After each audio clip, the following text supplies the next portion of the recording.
I never thought a single photograph could destroy everything I believed about my family. But there I was, staring at my phone screen in complete shock, watching my entire world crumble in real time. The image showed my sister Emma laughing intimately with my fiancé Jake at a romantic restaurant downtown. Not just any restaurant, the same place where Jake had proposed to me 6 months earlier. My hands trembled as I scrolled through the messages my best friend Chloe had sent along with the photo. Zara, I'm so sorry you have to see this. I debated whether to tell you, but you deserve to know the truth. They've been meeting like this for weeks. The worst part wasn't just seeing them together. It was the look in Jake's eyes, that same tender expression he used to reserve only for me. The way Emma touched his hand across the table, completely comfortable, as if this was their normal routine. As if I didn't exist. I sat frozen in my car outside the hospital where I worked as a pediatric nurse, unable to process what I was seeing. 3 years with Jake. 3 years of planning our future together, talking about marriage, children, the house we'd buy in the suburbs. And Emma, my younger sister who I'd protected and supported through everything. The sister I'd helped get her job at the marketing agency, the one who called me her role model. My phone buzzed with another message from Chloe. There's more. I've been watching them for a while now. I think your parents might know something. That sentence hit me like a physical blow. My parents? The people who raised us to value loyalty and honesty above everything else? The thought was unbearable, but as I sat there replaying recent conversations, pieces began falling into place. Mom's strange comments about Jake being too ambitious for someone in my field. Dad's sudden interest in Emma's career prospects. The way they'd been pushing me to think practically about my future. I drove home in a daze, my mind racing through every interaction, every family dinner, every moment that now seemed tainted with deception. When I walked through the front door of the house I shared with Jake, everything looked exactly the same, but it felt like I was seeing it all for the first time. The photos of us together on the mantel, the engagement ring still sparkling on my finger, the wedding planning books scattered across the coffee table, it all felt like props in someone else's life. Jake wasn't home yet. He texted earlier saying he had a client dinner that would run late. Another lie I realized now. How many other client dinners had there been? How many other lies had I swallowed without question? I needed answers, and I needed them tonight. Instead of confronting Jake directly, I decided to dig deeper first. If this betrayal ran as deep as I suspected, I wanted to understand the full scope before I made any moves. I spent the next hour going through our shared laptop, looking for evidence. What I found made my stomach turn. Email threads between Jake and Emma date back months. Messages discussing their future plans and how they needed to handle the Zara situation carefully. Screenshots of apartment listings they'd been looking at together. Even worse, I found messages between Emma and my mother, with Mom offering advice on timing and minimizing damage to the family. My own mother. My own sister. The two people I trusted most in the world had been orchestrating my heartbreak like it was a business transaction. But the final blow came when I opened a folder labeled Business Proposal. Inside was a detailed plan for Jake and Emma to start their own marketing consultancy using the connections and client list Jake had built during our relationship. They'd been using me as a stepping stone, planning to leverage everything I'd helped Jake achieve to build their own empire. The betrayal was so complete, so calculated, that I almost couldn't comprehend it. This wasn't a moment of weakness or an affair that got out of hand. This was a systematic dismantling of my life, orchestrated by the people who claimed to love me most. I heard Jake's key in the door around 11 p.m. He walked in with that same easy smile he'd worn for 3 years, kissing my cheek like nothing had changed. Hey babe, sorry I'm so late. The client dinner ran forever, but I think we landed a huge account. His lie came so smoothly, so naturally, that I wondered how many others I'd missed. That's wonderful, I replied, my voice surprisingly steady. Tell me about it. As Jake spun an elaborate story about a fictional client meeting, I watched his face carefully. The man I'd planned to marry was looking me straight in the eye and lying without a hint of guilt or remorse. In that moment, something inside me shifted. The heartbreak was still there, but it was joined by something else, a cold, calculating anger that I'd never felt before. I'm exhausted, I said finally. I think I'll head to bed early. Of course, Jake said, already reaching for his phone. I need to send a few follow-up emails anyway. More lies. More messages to Emma, probably. That night, lying next to the man who was betraying me, I made a decision. I wouldn't confront them. I wouldn't have a dramatic showdown or demand explanations. Instead, I would do something none of them expected from quiet, trusting Zara. I would play their game, and I would win. Over the next few weeks, I became a master of deception myself. I pretended everything was normal while I quietly gathered evidence and made my own plans. I documented every lie, every secret meeting, every piece of their elaborate scheme. But more importantly, I started building something they didn't know about. You see, working as a pediatric nurse has taught me more than just medical skills. I'd learned how to read people, how to build trust quickly, and how to remain calm under pressure.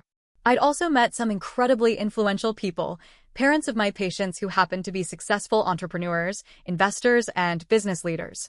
People who appreciated the care I'd given their children and had often mentioned that I should reach out if I ever needed anything.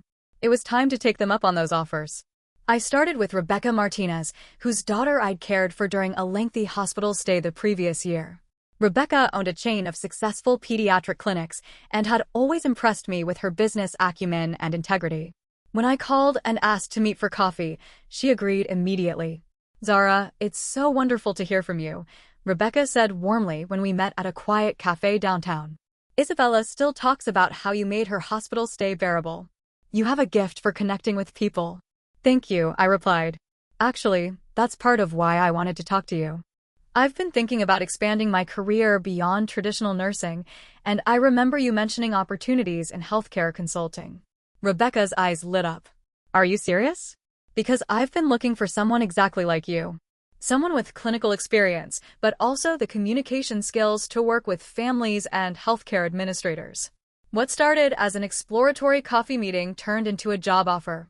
Rebecca offered me a position as a patient advocacy consultant, working with families to navigate complex medical situations while also helping clinics improve their patient care protocols. The salary was nearly double what I was making at the hospital, and it came with equity in the company. But that was just the beginning. Over the following weeks, I had similar conversations with other parents I'd met through my work. Dr. James Chin, whose son I'd helped through a difficult surgery, offered me a partnership in his new telemedicine startup. Maria Santos, a tech executive whose daughter I'd cared for, introduced me to her network of investors interested in healthcare innovations. Within a month, I had 3 different business opportunities, each more exciting than the last. But I was strategic about which one I chose. I selected Rebecca's offer because it gave me the fastest path to financial independence and industry recognition, while also allowing me to keep my nursing credentials active. The best part? I managed to keep all of this completely secret from Jake and Emma. As far as they knew, I was still the same naive nurse who worked long hours for modest pay and trusted everyone around her. Jake continued his charade of working late, though I now knew he was spending those evenings with Emma, planning their future together. Emma kept up her act of being the supportive sister, even helping me address wedding invitations while secretly planning to steal my fiancé. And my parents maintained their facade of caring about my happiness, while privately encouraging Emma's betrayal. They thought they were so clever, so careful. They had no idea that quiet, trusting Zara was already 10 steps ahead of them. My new position with Rebecca's company required me to travel frequently, meeting with families and healthcare providers across the region. This gave me the perfect excuse to be away from home without raising Jake's suspicions. In reality, I was using this time to build my professional network and establish myself in the healthcare consulting world. The work was incredibly fulfilling. For the first time in my career, I was using all of my skills, clinical knowledge, emotional intelligence, and strategic thinking in ways that felt meaningful and impactful. I was helping families navigate their most challenging moments while also helping healthcare organizations provide better care. It was everything I dreamed of but never thought possible. More importantly, I was building something that was entirely mine. Something that no one could take away from me. 3 months after I started my new career, I had already made a name for myself in the industry. My approach of combining clinical expertise with genuine empathy was revolutionary in a field often dominated by cold bureaucracy. Healthcare administrators loved working with me because I could translate medical complexity into human terms. Families trusted me because I understood their fears and could advocate effectively for their needs. Rebecca pulled me aside after a particularly successful client presentation. Zara, I need you to know how impressed our entire board has been with your work. We've never had someone make such an immediate impact. Thank you, I said, genuinely touched by her words. This work means everything to me. I can tell, Rebecca smiled. Which is why I want to discuss your future with the company. We're considering creating a new executive position, Vice President of Patient Relations, and you're our top choice for the role. The promotion would come with a six-figure salary, a company car, and significant equity. It would also make me one of the youngest executives in the healthcare consulting industry. More importantly, it would give me a platform to create real change in how hospitals and medical practices treat their patients. But perhaps the most satisfying part was knowing that while Jake and Emma were busy plotting to steal my current life, I was building a future they couldn't even imagine. That evening, I came home to find Jake in an unusually good mood. He was practically bouncing around the kitchen as he prepared dinner, humming to himself and occasionally grinning at his phone. You seem happy, I observed, though I already knew why. Chloe had sent me photos earlier of Jake and Emma looking at engagement rings at the jewelry store downtown. Just had a good day at work, Jake said, not meeting my eyes. Landed a big client. Another lie, but I played along. That's wonderful. Tell me about it. As Jake spun another fictional story about his fictional client, I found myself studying him with clinical detachment. This man had shared my bed for 3 years, had promised to love and honor me, had looked me in the eye thousands of times, and sworn his devotion. Yet here he was, planning to propose to my sister while still wearing the watch I'd given him for his birthday. The strangest part was that I no longer felt heartbroken. The pain had transformed into something else entirely, a cold, focused determination to show them all exactly who they were dealing with. My phone buzzed with a text from Rebecca. Board meeting went perfectly. Congratulations, VP Martinez. VP Martinez. I liked the sound of that. Who was that? Jake asked casually, though I caught the calculating look in his eyes. Just a friend from work, I replied smoothly. Nothing important. 2 weeks later, everything came to a head in the most unexpected way. I was at home on a rare quiet evening when Emma called, her voice trembling with what sounded like genuine emotion. Zara, can you come over? I need to talk to you about something important. Of course, I said, though I already knew what this conversation would be about. Jake had finally proposed, and Emma was ready to break the news. I drove to Emma's apartment with a strange sense of calm. After months of preparation, the moment had finally arrived. They were about to discover that quiet, trusting Zara was no longer the person they thought they knew. Emma opened the door with red-rimmed eyes and immediately pulled me into a hug. For a moment, I almost felt sorry for her. She was about to learn a very hard lesson about underestimating people. Zara, I don't know how to say this, Emma began, leading me to her couch. There's something I need to tell you, and it's going to hurt. What is it, Em? I asked, using the nickname I'd called her since childhood. Emma took a shaky breath. It's about Jake. We've been seeing each other. I let my face register shock and confusion, though inside I felt nothing but cold satisfaction. What do you mean, seeing each other? I mean, we're together. Romantically. Have been for months. Emma's words came out in a rush, as if saying them quickly would make them less painful. I know this must be devastating, but we didn't plan for it to happen. We fell in love. I stared at her for a long moment, letting the silence stretch between us. When I finally spoke, my voice was perfectly calm. How long? Since Mom and Dad's anniversary party in March, Emma admitted, unable to meet my eyes. 8 months. They'd been betraying me for 8 months while I'd been building my new life. And Mom and Dad? I asked quietly. Emma's face crumpled. They know. They think Jake and I are better matched. That he needs someone more ambitious, more business-minded. There it was. The full scope of their betrayal, laid out clearly. My entire family had decided I wasn't good enough for the man I loved, so they'd simply reassigned him to my more suitable sister. I stood up slowly, and Emma reached for my hand. Zara, please say something. I know you must hate me, but you're still my sister. I still love you. I looked down at her tear-stained face, this woman who had been my closest confidant, my biggest supporter, My little sister whom I would have done anything to protect. The sister who had systematically destroyed my life while pretending to care about my feelings. I don't hate you, Emma, I said quietly. But I don't love you either. Not anymore. Emma's face went white. What do you mean? I mean that you and Jake have given me the greatest gift possible, though I don't think you realize it yet. I don't understand. I smiled then, a cold, satisfied smile that seemed to frighten her. You've shown me exactly who you are. Who is Jake? Who our parents are. And you've given me the motivation I needed to become someone completely different. I pulled out my phone and showed Emma a photo from the healthcare industry magazine that had just featured me on their cover. The headline read, "Rising Star, How Zara Martinez is Revolutionizing Patient Advocacy." Emma stared at the screen in confusion. I don't understand. When did you? While you and Jake were busy plotting to steal my life, I was building a new one, I explained calmly. One that's bigger and better than anything you could have imagined.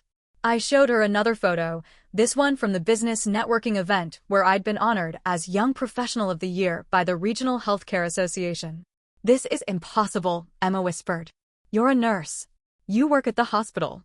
I was a nurse. Now I'm the Vice President of Patient Relations at Martinez Healthcare Consulting. I make more in a month than Jake makes in 6. I own equity in 3 different healthcare companies. And I have a book deal to write about healthcare advocacy. Emma's mouth fell open. But how? How did I do all this while you were busy stealing my fiancé? I finished for her. Simple. While you were focused on taking what I had, I was building something better. I put my phone away and headed toward the door. Oh, and Emma? You can have Jake. You deserve each other. Zara, wait. Emma called after me. I don't understand what's happening. Why didn't you tell us about any of this?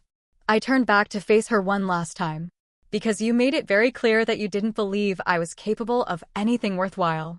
You thought I was just a simple nurse who would be devastated to lose her man to her more ambitious sister. That's not. It is exactly what you thought, I interrupted. And that's fine. Your low opinion of me has been incredibly motivating. I opened the door to leave, then paused. By the way, you might want to do some research on Jake's business practices. The client list he's been bragging about? Half of those accounts are fraudulent. The other half are about to drop him when they find out about his billing irregularities. You're not just stealing my fiancé, Emma. You're inheriting his problems too.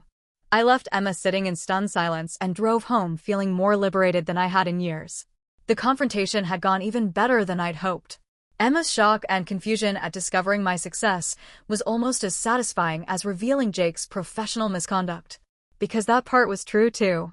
During my months of investigation, I discovered that Jake had been overbilling clients and inflating his success stories to impress potential investors.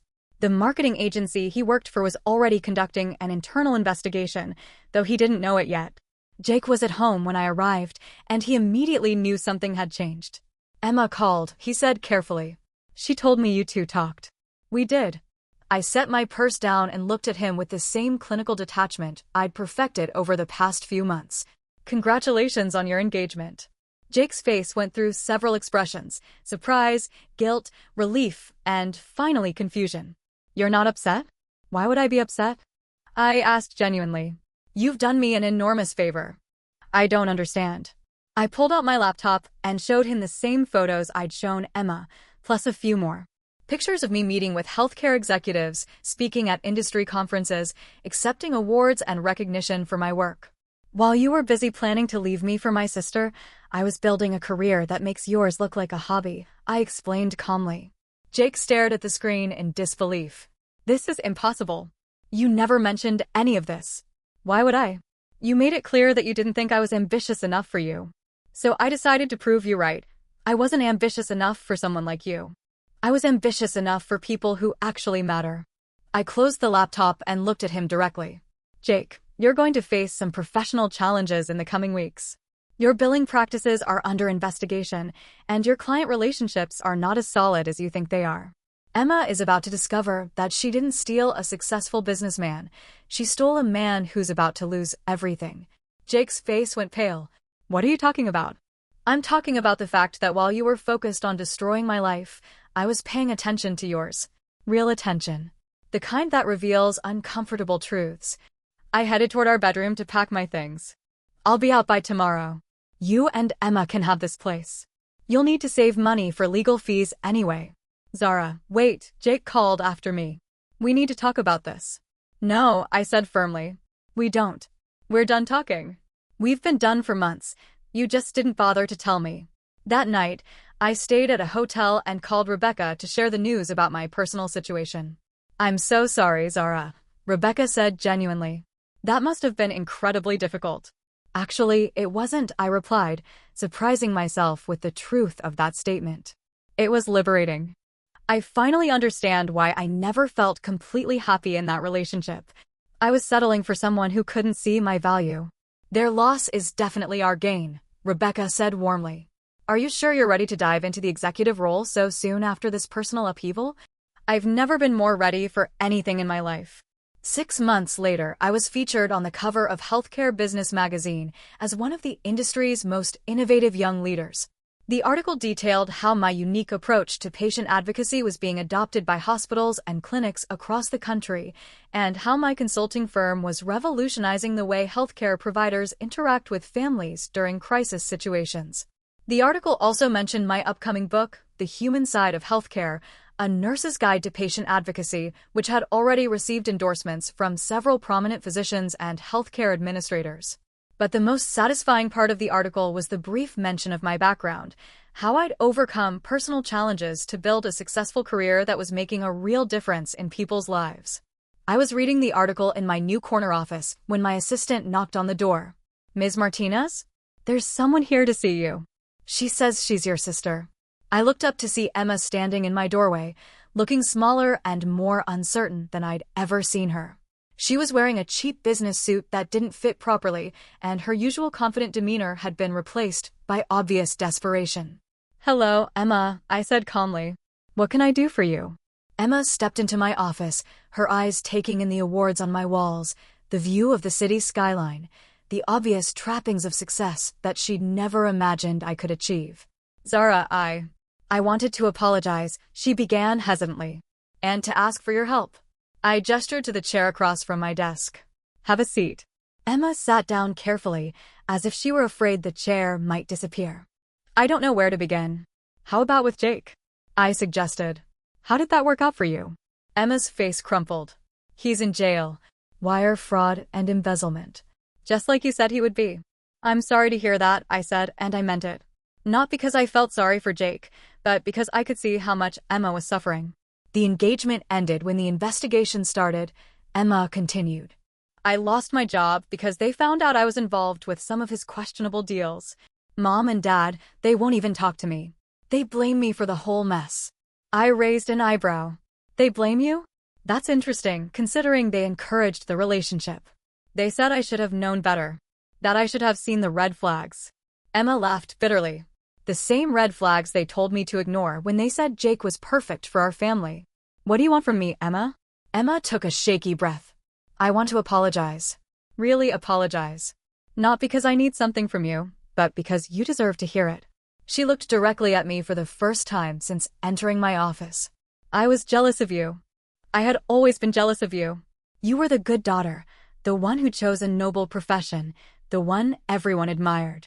When Jake started paying attention to me, I felt like I was finally winning at something. Winning what? The competition I made up in my head, Emma admitted. The competition between us that only existed because I felt inferior to you. I leaned back in my chair, studying my sister's face. For the first time in our adult lives, she was being completely honest with me. I convinced myself that you didn't deserve Jake because he was ambitious, and I thought you weren't, Emma continued. I told myself that I was doing everyone a favor by stealing him from you. But that wasn't really why you did it. Emma's eyes filled with tears. No. I did it because I wanted to prove that I could take something away from perfect Zara. I wanted to be the sister who got the successful businessman while you got left behind. She wiped her eyes with the back of her hand. But you weren't left behind, were you? You were already miles ahead of all of us. I didn't respond immediately. Emma's apology felt genuine, but it didn't erase the months of betrayal and deception. What do you want from me now? I asked finally. Nothing, Emma said quickly. I don't expect forgiveness. I don't expect help. I just wanted you to know that I understand now what I destroyed. Not just your relationship with Jake, but our relationship as sisters. She stood up to leave, then turned back one more time. I'm proud of you, Zara. I should have said that years ago. You've become everything I always knew you could be, and I'm sorry I tried to tear you down instead of celebrating your success. After Emma left, I sat in my office staring out at the city skyline, thinking about forgiveness and family and the unexpected paths our lives can take. I thought about the scared, heartbroken woman I'd been a year ago, discovering her fiancé's betrayal and feeling like her world was ending. That woman could never have imagined sitting in this office, running a successful company, and making a real difference in people's lives. But I also thought about the sister I'd lost and whether some betrayals can ever truly be forgiven. A week later, I made a decision that surprised everyone, including myself. I offered Emma a job, not out of pity or family obligation, but because I recognized something in her apology that I hadn't expected: genuine remorse and a desire to become someone better. The position was entry-level, with no special treatment because of our family connection. Emma would have to prove herself just like any other employee. But it was a chance for her to rebuild her life and maybe, eventually, to rebuild our relationship. Emma's first day at Martinez Healthcare Consulting was awkward for both of us. She was nervous and overeager, trying too hard to prove that she deserved the opportunity. I was cautious, watching for signs that she might revert to her old patterns of jealousy and competition. But slowly, over the following months, something unexpected happened. Emma threw herself into the work with a dedication I'd never seen from her before. She started as a junior coordinator, handling administrative tasks and client communications. The work was far below her educational qualifications, but she never complained. Instead, she approached every task with the enthusiasm of someone who is grateful for a second chance. She stayed late, volunteered for difficult assignments, and went out of her way to support her colleagues. More importantly, she began to understand the mission behind our work, helping families navigate their most challenging moments with dignity and support. 6 months after Emma started working for me, Rebecca pulled me aside after a company meeting. I have to admit, I was skeptical when you hired your sister, Rebecca said honestly. Given the history between you two, I wasn't sure it was a good idea. And now? Now, I think it might be one of the best hiring decisions we've ever made. Rebecca smiled. Emma has a natural gift for connecting with families in crisis. She understands their pain in a way that most of our consultants don't. Rebecca was right. Emma had found her calling in our work, and her personal experience with betrayal and loss had given her a unique empathy for the families we served. She could relate to the feeling of having your world turned upside down, and she used that understanding to provide genuine comfort and support. The transformation wasn't just professional. Emma had become someone I barely recognized, someone I actually respected. One evening, as we were both working late on a particularly challenging case, Emma knocked on my office door. "Do you have a minute?" she asked hesitantly. "Of course." Emma sat down across from my desk, but this time she looked confident rather than desperate. "I wanted to thank you." "For what?" "For giving me a chance to become the person I should have been all along," Emma said simply. "This job, this work, it's shown me what it means to actually help people instead of just competing with them." She paused, choosing her words carefully. "I know I can never undo what I did to you, but I hope that someday the good I do in this work might balance out some of the harm I caused." I looked at my sister, really looked at her, and saw someone I'd never seen before. Not the jealous, competitive woman who had betrayed me, but a person who had learned from her mistakes and was genuinely trying to become better. "Emma," I said quietly, "I forgive you." Her eyes filled with tears. "You don't have to say that. I'm not saying it because I have to. I'm saying it because it's true." That conversation marked the beginning of a new relationship between Emma and me. Not the naive trust of our childhood, but something more mature and honest. We were both different people now. She had learned humility, and I had learned strength. A year later, I was invited to speak at the National Healthcare Conference about innovative approaches to patient advocacy. As I stood on the stage looking out at an audience of hundreds of healthcare professionals, I thought about the journey that had brought me to this moment. The betrayal that had felt like the end of my world had actually been the beginning of my real life.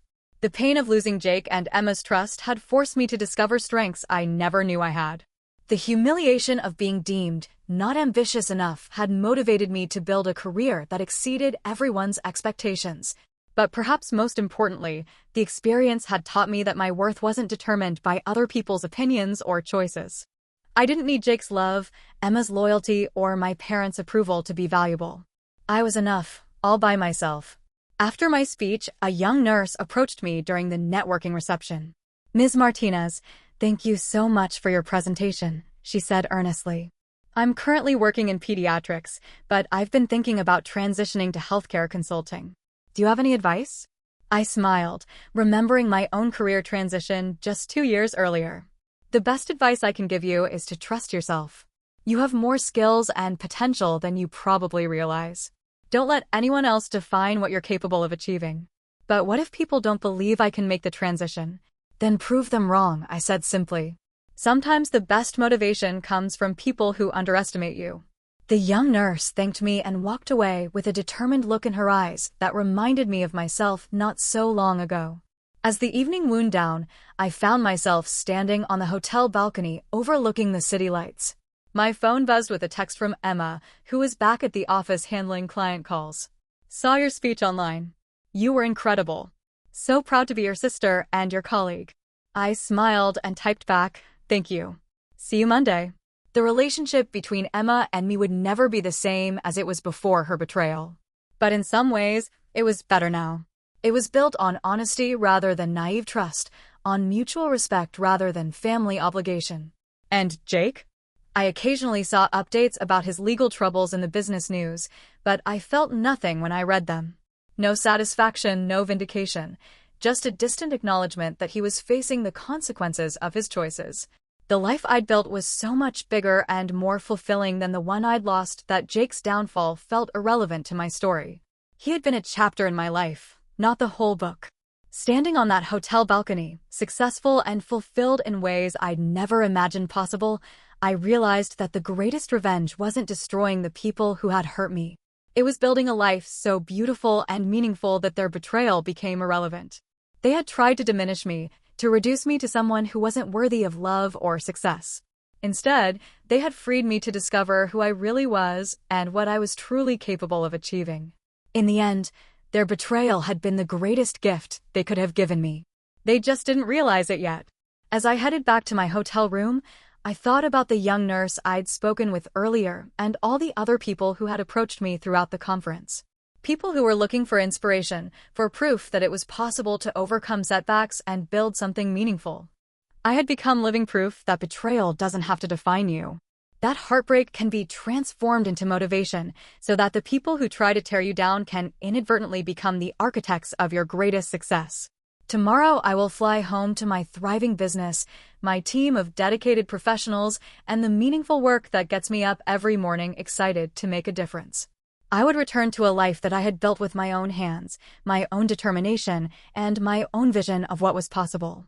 It was a life that no one could take away from me because it belonged entirely to me. And that, I realized, was the sweetest victory of all. What did you think of Zara's incredible journey from betrayal to triumph? Her story shows us that sometimes the worst moments in our lives can become the catalysts for our greatest achievements.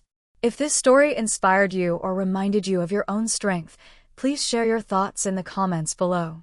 And don't forget to subscribe to our channel for more powerful stories about resilience, family dynamics, and the courage it takes to rebuild your life.